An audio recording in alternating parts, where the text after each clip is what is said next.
Topic cover करेंगे आज आपका पर्सनालिटी, जिसको हिंदी में क्या कहते हैं, व्यक्तित्व। अब देखिए व्यक्तित्व है क्या। देखिए पर्सनालिटी जो वर्ड आपका डिराइव हुआ है ना, वो एक लैटिन वर्ड से आया है, लैटिन वर्ड पर्सोना। ठीक है, तो कभी कभी ये क्वेश्चन भी बन जाता है कि आपका पर्सनालिटी वर्ड किससे आया है, लैटिन वर्ड पर्सोना से। ठीक है, इस तरह के क्वेश्चन आए हुए हैं। ठीक है, कई बार ये पूछ लेते हैं आपसे सिर्फ पर्सोना दे देंगे और कहेंगे आपको कौन सी भाषा से लिया गया, लैटिन भाषा से लिया गया, अंग्रेजी भाषा से लिया गया, ठीक है, या पोर्चुगीज भाषा से लिया गया, ऐसे करके आपको ऑप्शन दे देते हैं। तो अब आपको फैक्चुअली थोड़ा सा डिटेल्स के ऊपर ना ध्यान देते हुए चलना है। तो देखिए, तो वर्ड पर्सनालिटी जो है ये लैटिन वर्ड पर्सोना से आया, और पर्सोना का मतलब क्या होता है, पर्सोना का मतलब होता है मास्क या मुखौटा। तो पहले के टाइम में क्या होता था, ये मास्क जो है वो क्या होता था, जो थिएटर वगैरह आर्टिस्ट होते थे ना, तो वो मास्क यूज करते थे, मुखौटा यूज करते थे। किसी पर्सन को अगर वो एक्ट कर रहे हैं, उसकी तरह दिखना चाहते हैं, तो उसका मुखौटा पहन लेते थे, इसी को पर्सोना कहते थे। लेकिन धीरे धीरे बोलचाल की भाषा में आते आते ये एक व्यक्ति के व्यक्तित्व को डिफाइन करने के लिए यूज किया जाने लगा कि एक व्यक्ति का व्यक्तित्व किस तरीके का, उसकी पर्सनालिटी किस तरीके की, उससे रिलेटेड इसको बोला जाने लगा। तो यहीं से आपका वर्ड आया है पर्सनालिटी या व्यक्तित्व। ठीक है, अब व्यक्तित्व में क्या क्या चीजें शामिल है। व्यक्तित्व जो है ना, एक पर्सन की हर चीज, हर एस्पेक्ट को बता देती है। चाहे हम उसके शारीरिक पक्ष की बात करें, भावनात्मक पक्ष की बात करें, सामाजिक रूप से वो व्यक्ति कैसा है, मानसिक रूप से व्यक्ति कैसा है, आध्यात्मिक व्यक्ति वो किस तरीके का है। तो ये जितनी भी और भी जितनी कैरेक्टरिस्टिक्स यहाँ पर हो सकती है, पर्सन के अंदर जितने भी कैरेक्टरिस्टिक गुण है ना, वो सब उसकी मिलकर पर्सनैलिटी को बनाते हैं। चलो आगे बढ़ेंगे और कुछ डेफिनेशन देख लेते हैं। डेफिनेशन भी इसलिए देख रहे हैं क्योंकि डेफिनेशन के ऊपर भी पूछ लेता है क्वेश्चन, और उसमें भी सबसे इंपॉर्टेंट कौन सी आपकी ऑलपोर्ट की डेफिनेशन है। चलो पहले वॉटसन की देख लेते हैं। वॉटसन क्या कह रहे हैं, तो personality is the sum of activities that can be discovered by actual observations over a long enough period of time to give reliable information. ये कह रहे हैं कि पर्सनैलिटी क्या है, उन सभी गतिविधियों का जोड़ है। ठीक है, सम है। अगर मैंने किसी पर्सन को बहुत समय तक, बहुत लंबे समय तक ऑब्जर्व किया है, ठीक है, मैंने उसको बहुत लंबे समय तक देखा है, तो कहीं ना कहीं उसकी पर्सनालिटी के बारे में मुझे जानकारी मिल जाती है। होता है ना भाई, आपके दोस्त या जो भी व्यक्ति के साथ आपका रूममेट होगा, उसके साथ आप बहुत लंबे समय से रह रहे हो, तो आपको उस रूममेट की पर्सनालिटी पता चल जाएगी कि किस समय में कैसे रिएक्ट करेगा, किस बात पे गुस्सा कर जाएगा। उसकी पर्सनैलिटी के बारे में आपको काफी सारी रिलायबल इंफॉर्मेशन मिल जाती है। तो यही वॉटसन का कहना था कि पर्सनैलिटी वो सारी गतिविधियों का सम है जो अगर मैंने किसी व्यक्ति को बहुत लंबे समय तक ऑब्जर्व किया हो, तो उसके बारे में जो मुझे इंफॉर्मेशन मिली है उसको ऑब्जर्व करके, वही उसकी पर्सनैलिटी। ठीक है, दूसरी बात ऑलपोर्ट क्या कहते हैं। ऑलपोर्ट कहते हैं कि personality is a dynamic organization within the individual of those psychophysical system that determine his unique adjustment to his environment.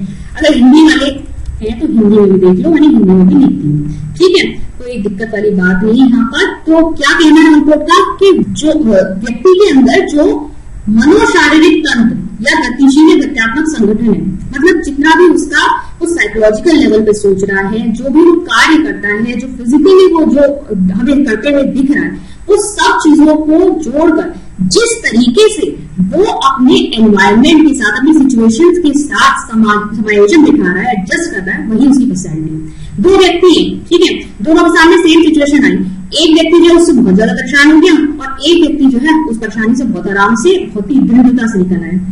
अब ये क्या है, दोनों का व्यक्तित्व अलग अलग हमें डिफाइन होते हुए दिख रहा है कि मतलब एक ने उसी परेशानी को बहुत ज्यादा अपने ऊपर ले लिया और अपने आप को बहुत ज्यादा दुखी कर लिया उसका, क्योंकि वो उसका साइकोसोशल लेवल ही ऐसा है कि वो परेशानी को झेल नहीं पाया और ना ही उसके प्रति जो है कुछ काम कर पाया। और दूसरा व्यक्ति ऐसा है जो उस परेशानी को समझ गया, उस परेशानी से निकलने का रास्ता भी उससे ढूंढ लिया। तो अपने एनवायरनमेंट के साथ हम अपने जितने भी हमारे गुण हैं उनको जोड़कर जिस तरीके से उनके साथ समायोजन बिठाते हैं, वही ऑलपोर्ट का कहना था, वही उसका व्यक्तित्व है। ठीक है, आई होप आप समझ पा रहे होंगे। Personality is that which permits a prediction of what a person will do in a given situation. तो कैटल ने बड़ी सीधी सी डेफिनेशन दी है कि अगर मुझे किसी व्यक्ति का पर्सनैलिटी पता है कैसी है, तो मैं प्रिडिक्ट कर सकती हूँ, यानी भविष्यवाणी कर सकती हूँ। ठीक है, मैं अंदाजा लगा सकती हूँ कि इस पर्टिकुलर सिचुएशन में ये व्यक्ति क्या करेगा। ठीक है, कि अगर इस व्यक्ति को अगर मैं ये वाला गिफ्ट दे दूं तो इसका रिएक्शन क्या होगा, या इस व्यक्ति के सामने इस दूसरे व्यक्ति की बात कर दी जाए तो इसका क्या आंसर आएगा। तो जब मैं किसी व्यक्ति के सामने उसकी पर्सनैलिटी के विषय में बता सकती हूँ, प्रेडिक्ट कर सकती हूँ कि वो कौन सी सिचुएशन में किस तरीके से व्यवहार करेगा, तो इसका मतलब वही उसकी पर्सनैलिटी है। ठीक है, चलिए आगे बढ़ेंगे, कैरेक्टरिस्टिक्स देख लेते हैं पर्सनालिटी की।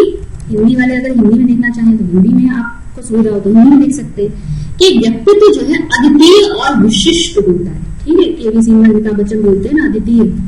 देखिए पर्सनैलिटी क्या होती है, यूनिक और स्पेसिफिक होती है। मतलब पर्सनैलिटी जो है ना एक पर्सन से जुड़ी हुई है, स्पेसिफिक, मतलब मेरी जैसी पर्सनैलिटी किसी और की नहीं होगी, है ना, क्योंकि मेरा फिजिकल स्ट्रक्चर जो है वो किसी ना किसी से डिफरेंट होगा ही होगा, हमेशा यूनिक होगा मेरे लिए। तो पर्सनैलिटी के लिए क्या कहा गया कि पर्सनैलिटी, हर एक व्यक्ति की पर्सनैलिटी जो होती है वो यूनिक होती है और विशिष्ट होती है, सिर्फ उसी को बिलोंग करती है। पर्सनैलिटी जो है स्टेटिक नहीं है, गतिशील है, स्थिर नहीं है, गतिशील है।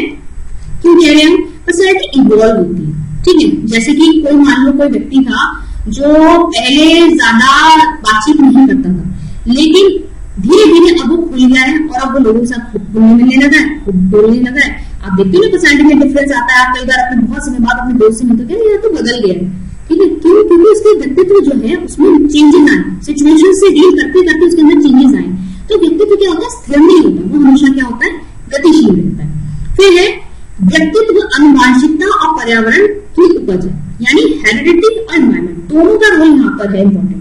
हेरिडिटी से क्या डिटरमाइन हो रहा है, हेरिडिटी ये बता रही है कि हमारे अंदर के जो आंतरिक हमारे गुण है, ठीक है, जैसे हम भावनात्मक रूप से बहुत स्थिर है तो किसी भी सिचुएशन का ज्यादा हमारे पर असर होगा नहीं, या फिर हम बहुत एग्रेसिव है, बहुत गुस्सा आना बहुत जल्दी आ जाता है, ये हमारी अनुवांशिक कारक हुए। ठीक है, ये मतलब कई बार ऐसा होता है जो बच्चे होते हैं चिढ़ते बहुत जल्दी है, ये अंदर से ही होता है उनके। हेरिडिटरी है कि इमोशनल ताकत उनके ऐसे हैं कि उनको हर बात में क्या आ जाता है, गुस्सा आ जाता है। तो ये आप देख लीजिए। और पर्यावरण यानी जैसी स्थितियों के साथ वो डील कर रहा है, उन दोनों को मिलाकर ये क्या बनता है, व्यक्तित्व बनता है। ठीक है, हम कहते हैं ना जो बहुत जिसने बहुत चैलेंजेस फेस किए होते हैं वो बहुत स्ट्रांग बन के उभरता है। क्यों, क्योंकि पर्यावरण ने उसके सामने चैलेंजेस रखे, जिनको फेस करते हुए आगे बढ़ा है, तो इसलिए उसका व्यक्तित्व बहुत मजबूत बन चुका है। अब देखिए नेक्स्ट है, व्यक्तित्व में सभी व्यवहार पैटर्न शामिल है, अर्थात संज्ञानात्मक, भावात्मक, मनोगत्यात्मक। ठीक है, तो व्यक्तित्व में जब हम बात कर रहे हैं तो जैसे कि मैंने बताया था, शारीरिक है, भावनात्मक है और भी बहुत सारे एस्पेक्ट्स हैं। ऐसे हम यहाँ पर देखेंगे तो देखिए जैसे हम एजुकेशन में बोलते हैं कॉग्निटिव, संज्ञानात्मक मतलब जब हम अपने दिमाग की, अपने ज्ञान की, थॉट्स की बात कर रहे हैं। ठीक है, और भावात्मक मतलब जब हम इमोशंस की बात कर रहे हैं। भावनात्मक को इंग्लिश में क्या कहते हैं, अफेक्टिव डोमेन। तो इसे क्या कहते हैं, अफेक्टिव डोमेन। और मनोगत्यात्मक को क्या कहते हैं, साइकोमोटर डोमेन। ठीक है, साइकोमोटर मतलब जैसे भी हम काम कर रहे हैं, अपने मोटर स्किल्स को यूज कर रहे हैं और जो भी गतिविधियां हमारे द्वारा हो रही है वो मनोगत्यात्मक पक्ष हो गया हमारा। तो हर पक्ष पर जो है व्यक्तित्व हमारा दिखाई देता है, चाहे वो संज्ञानात्मक पक्ष की बात कर ले हम, चाहे भावनात्मक पक्ष की बात कर ले, चाहे मनोगत्यात्मक पक्ष की बात कर ले। फिर देखो व्यक्तित्व चेतन, अर्धचेतन और अचेतन स्तर पर भी गतिविधियों को शामिल करता है। चेतन, अर्धचेतन, अचेतन क्या है, सिगमंड फ्राइड ने इसकी बात की, बहुत ही सुंदर बात करी उन्होंने। चेतन हो गया कॉन्शियस। ठीक है, कॉन्शियस मतलब जो हम चेतन अवस्था में, हम ऐसे जो अभी मैं बात कर रही हूँ अपने कॉन्शियस लेवल पर बात कर रही हूँ। अर्धचेतन हो गया सबकॉन्शियस। कई बार ऐसा होता है हम सबकॉन्शियस में भी कई चीजें बोल देते हैं और हमें पता भी नहीं होता हमने ये चीजें करी है। और अचेतन होता है अनकॉन्शियस। अब अनकॉन्शियस यहाँ पे बिल्कुल बेहोशी से रिलेटेड नहीं है। अनकॉन्शियस का मतलब होता है जब हम बिल्कुल भी अपने चेतन अवस्था में नहीं है, हम ऐसा भी नहीं है सोए हुए हैं, हम बिल्कुल भी इस चीज को समझ नहीं पाते। मतलब कॉन्शियस देखिए ऐसा है जो मेरे दिमाग में अभी है, सबकॉन्शियस ऐसा है जो मेरे दिमाग में कहीं है पीछे, कोई ऐसा पुराना मेरा मित्र जिसकी चेहरा मुझे याद है और अगर मैं थोड़ी कोशिश करूं तो मैं उसके बारे में वो जानकारी निकाल सकती हूँ। लेकिन अनकॉन्शियस लेवल पर जो चीजें होती हैं उसको हम चाहकर भी कभी अपने सरफेस पे नहीं ला सकते, उसको नहीं सोच सकते। यहाँ पर हमारे क्या होते हैं, जैसे सपने। ठीक है, अनकॉन्शियस में क्या आ रहे हैं, जैसे सपने आ रहे हैं, उन सपनों को कभी कभी याद रहते हैं, कभी याद नहीं भी रहते। ठीक है, इसके अलावा भी बहुत सारी चीजें हुई हमारे जो कामों में दिख जाती है, हमारे कार्यों में दिख जाएंगी। हमें पता भी नहीं होता कि हमारे अंदर ऐसी ऐसी फीलिंग्स दबी हुई हैं और हम समझ भी नहीं पाते उनको, लेकिन हमारे अनकॉन्शियस या अचेतन स्तर पर दबी हुई होती है और वो कहीं ना कहीं झलक जाती है हमारे व्यवहार में। ठीक है, वो है अनकॉन्शियस। हम सोच समझ के नहीं कर रहे, वो हो रही है हमसे बस। फिर है सीखने अनुभवों का अधिग्रहण व्यक्तित्व के विकास में मदद करता है।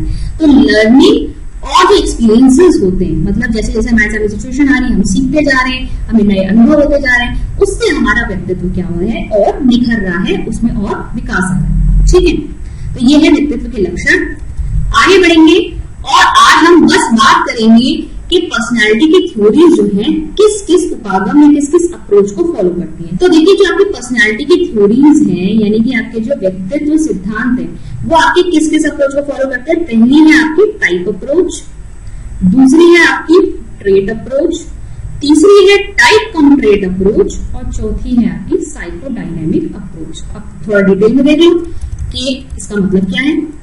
तो टाइप अप्रोच का मतलब ये है कि जितनी भी मानव जाति में हमें लोग दिखाई दे रहे हैं ना, हम उन सब को कुछ कैटेगराइज करके कुछ टाइप्स में बांट सकते हैं। अब वो टाइप्स जो है ना, ये अलग अलग जो आपके साइकोलॉजिस्ट हैं उन्होंने अलग अलग तरीके से इसको कैटेगराइज किया है ऑन बेसिस ऑफ या तो फिजिकल स्ट्रक्चर, या फिर किस तरह का फ्लूइड हमारे अंदर उपस्थित है, या फिर हम सोशली किस तरीके के हैं, उसके बेसिस पे इन्होंने हमें अलग अलग टाइप्स में कैटेगराइज कर दिया। जैसे हिप्पोक्रेट का क्लासिफिकेशन हो गया, क्रैशमर का क्लासिफिकेशन हो गया।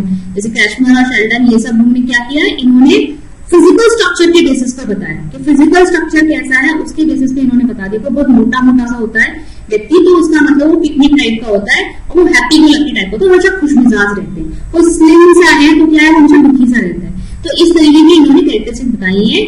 जैसे इन्होंने फिजिकल स्ट्रक्चर पे बता दी, जिम में बताई है, किस पे, सोशल इंटरेक्शन पे।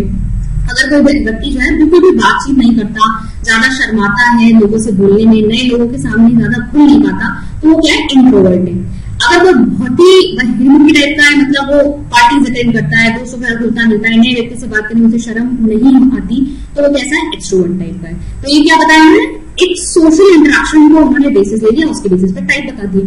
दूसरी आती ट्रेट अप्रोच। ट्रेट अप्रोच क्या कहती है कि यहाँ पर इन्होंने पर्सनैलिटी कैसे बताई है, यहाँ पर इन्होंने बता दिया कि कुछ एक कि किस व्यक्ति के क्या ट्रेट्स है, ट्रेट्स के अकॉर्डिंग इन्होंने जो है उनको कैटेगराइज किया है कि अगर ये ट्रेट दिखा रहे हैं तो ये एक कैटेगरी हो गई, इस तरह के ट्रेट दिखा रहे हैं तो ये दूसरी कैटेगरी हो गई। इस तरीके से इन्होंने बनाया, तो इसमें कैटल की थ्योरी आपकी आ जाती है। ऐसे ही अब अगर हम बात करें तीसरी, देखिए ये वाला देख लेते हैं। टाइप कम ट्रेट अप्रोच में क्या होता है, पहले आप क्या करते हो, पहले आप इनके ट्रेट्स देखते हो और उसके बाद उन्हें टाइप में कैटेगराइज करते हो। ठीक है, तो ये है, पहले क्या करेंगे, ट्रेट्स, यानी ट्रेट मतलब क्या होता है, गुण। ठीक है, ट्रेट मतलब होता है गुण। कोई गुस्से वाला है या कोई बहुत हंसमुख है, ये गुण हुए किसी के। तो पहले क्या देखे, ट्रेट्स देखे और उन ट्रेट्स के बेसिस पे फिर उनको अलग अलग टाइप में कैटेगराइज कर दिया। तो इसमें टाइप भी आ गया, ट्रेट भी आ गया। ठीक है, फिर आता है लास्ट आपका साइको सोशल थ्योरी, जैसे कि डेवलपमेंटल अप्रोच पे जो बेस्ड है। मतलब इनका कहना ये है कि यहाँ पर पर्सनैलिटी जो है वो समय के साथ साथ क्या होती रहती है, विकसित होती रहती है, उसका विकास होता रहता है। और हमने देखा भी है कि जो व्यक्तित्व है वो स्थिर नहीं रहता, गतिशील रहता है। तो डेवलपमेंटल अप्रोच आपकी किस पर बेस्ड है कि व्यक्तित्व का क्या होगा, विकास होता रहेगा। उम्र के साथ कैसे कैसे व्यक्तित्व का विकास हुआ है, इसको बताया है साइकोएनालिटिकल थ्योरी ऑफ फ्राइड में। ठीक है, फ्राइड की बहुत इंपोर्टेंट थ्योरी है, इसमें से बहुत क्वेश्चंस बनते हैं। फिर है इंडिविजुअल थ्योरी बाय एडलर, इन्होंने भी काफी सारे बताए कि किस तरीके से व्यक्तित्व डेवलप होता है। अगर हिंदी वाले देखना चाहते हैं तो मैं आपको बता दूं, जैसे सिद्धांत के प्रकार दृष्टिकोण, प्रकार मतलब टाइप थ्योरी। ठीक है, टाइप्स में या प्रकारों में बांट दिया गया। और फिर आ गया विशेषता दृष्टिकोण मतलब ट्रेट थ्योरी, अलग अलग विशेषताओं के हिसाब से कैटेगराइज कर दिया गया। फिर एक और थ्योरी आ जाएगी जहां पर विशेषताएं और प्रकार दोनों को साथ में लिया जाता है। और चौथा है आपका विकासात्मक दृष्टिकोण को अपनाने वाले फ्राइड की थ्योरी और एडलर की थ्योरी। अब आज हमने देख लिया कि पर्सनालिटी थ्योरीज को ओवरऑल आपके 4 टाइप्स में डिवाइड किया गया है, 4 अप्रोचेस या उपागमों में इसको विभाजित किया गया है। अगर आपको आज का सेशन अच्छा लगा हो तो प्लीज इसे लाइक कीजिएगा, अपने फ्रेंड्स के साथ शेयर जरूर कीजिएगा। कमेंट बॉक्स में मुझे लिख के बताओ कि आप और क्या इस पे देखना चाहते हो। Thank you.